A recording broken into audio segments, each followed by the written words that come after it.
Section 6.6 deals with something called exponential and logarithmic equations. And if you don't believe me, I can prove it because it says right there, exponential logarithmic equations.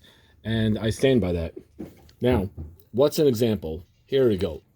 7 to the 3x plus 2 is equal to 7 to the 4x minus 3. Now, this looks like a super hard problem, but it's actually super easy. You see, because the 7s, in a way, don't really affect the answer.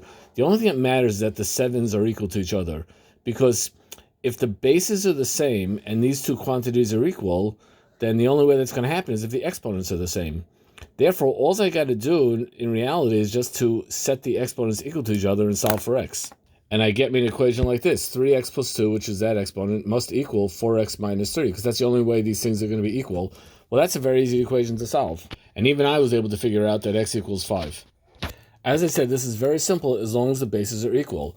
Now here, the bases are not equal, but in the way they are, or I can make them, sometimes, if I'm lucky, I can make them become equal.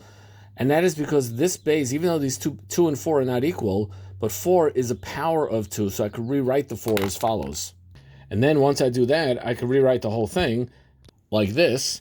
And now, now that I have the bases truly are equal, 2 and 2, I just set the exponents equal. I just set the tops equal to each other, and this gives me the answer: x equals 19.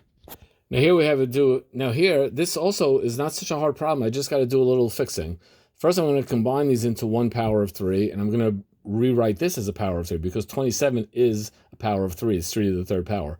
So watch the magic. Well, on the left side, when I multiply exponent numbers, I add the exponents. So the x plus x becomes 2x, and that's 3 to the 2x plus 7. On this side, on the right side, well, 27 is 3 to the third power, and when I raise a power to a power, I multiply the exponents. Well, now I have the bases 3 on both sides, so all I got to do is equate the two exponents and solve. And when I solve that, I get x equals 13. Again, that's a relatively simple one to solve. Well, that was exponential equations. The next video is going to be about logarithmic equations. And then the third video is going to be about crazy situations. You'll see.